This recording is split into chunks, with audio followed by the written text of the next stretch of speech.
Paz do Senhor, irmãos. Paz do Senhor. Mais um dia de vida que o Senhor nos concedeu, nós devemos dar graças por isso, né? Muita gente esquece de orar quando acorda, né? É um erro muito grande. Você não sabe o dia de amanhã, não. No livro de Hebreus, capítulo 13, versículo 4, diz: Venerado seja entre todos os matrimônios, e o leito sem mácula. Porém, aos que se dão à prostituição e os adúlteros, Deus o julgará. Esse é um estudo sobre os padrões de moralidade sexual. Esse estudo é o estudo sobre o fim dos tempos, né? É como se fosse uma escatologia, mas não é de certo uma escatologia, né? Porque não entra tanto em detalhes assim sobre o fim dos tempos. Venerado seja entre todos os matrimônios. Estou lendo em Hebreus capítulo 13, versículo 4, se os irmãos quiserem abrir a Bíblia. Venerado seja entre todos os matrimônios, e o leito sem mácula. Porém, aos que se dão à prostituição e aos adúlteros, Deus o julgará. No estudo pentecostal diz: o crente, antes de mais nada, precisa ser moral e sexualmente puro. A palavra puro, do grego hagnos ou amiantos, significa livre de toda a mácula da lascívia. O termo refere-se à abstenção de todos os atos e pensamentos que incitam os desejos incompatíveis com a virgindade e castidade, ou com os votos matrimoniais da pessoa. Refere-se também ao domínio próprio e à abstenção de qualquer atividade sexual que contamina a pureza da vida diante de Deus. Isso abrange o controle do corpo em santificação e honra, como diz o livro de 1 Tessalonicenses, capítulo 4, versículo 4, e não a concupiscência.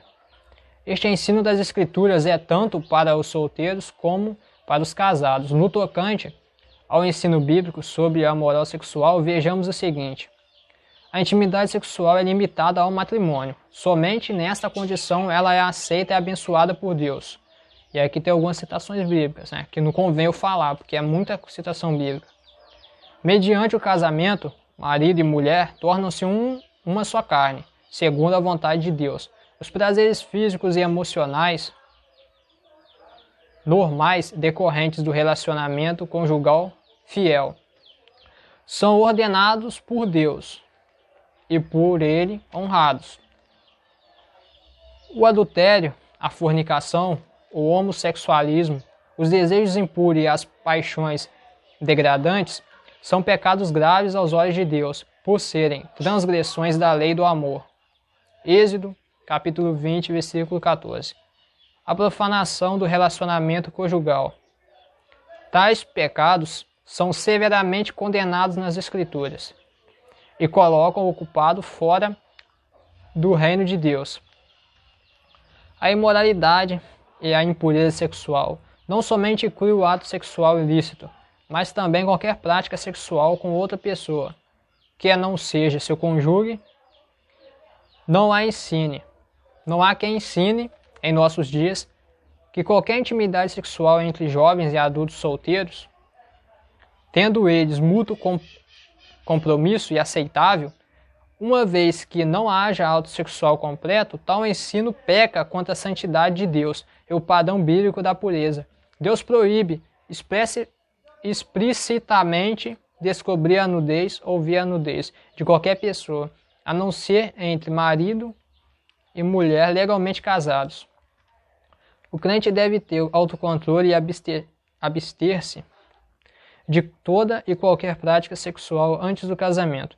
Justificar a intimidade pré-matrimonial em nome de Cristo simplesmente com base num compromisso, real ou imaginário, e transigir abertamente com os padrões santos de Deus.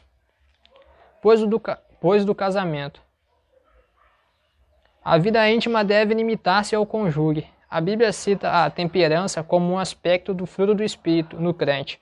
A conduta positiva e pura, contrastando com tudo o que representa prazer sexual e moral, como libidinagem, fornicação, adultério, impureza.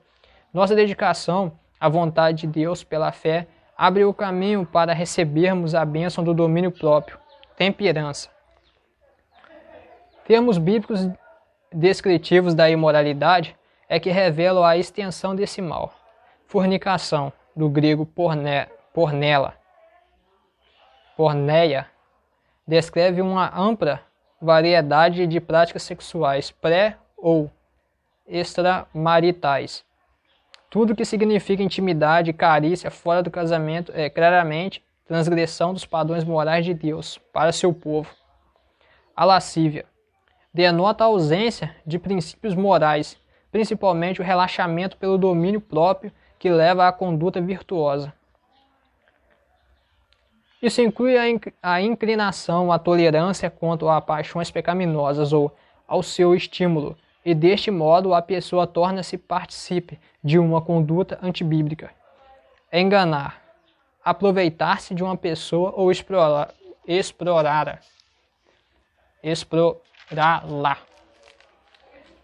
Significa privá-la da moralidade, da pureza moral de Deus.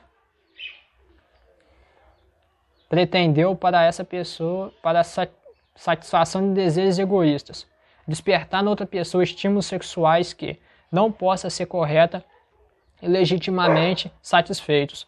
Significa explorá-la ou aproveitar-se dela. Como diz 1 Tessalonicenses capítulo 4, versículo 6, Efésios capítulo 4, versículo 19. A lascívia ou cobiça carnal é um desejo carnal e moral que a pessoa daria vazão se tivesse oportunidade. Efésios capítulo 22, Efésios capítulo 4, versículo 22, 1 Pedro capítulo 4, versículo 3, 2 Pedro capítulo 2, versículo 18 e Mateus capítulo 5, versículo 28. Você pode encontrar todas essas citações bíblicas que eu estou dizendo, porque uma coisa é o que a gente diz, né? Outra coisa é o que a Bíblia diz, né?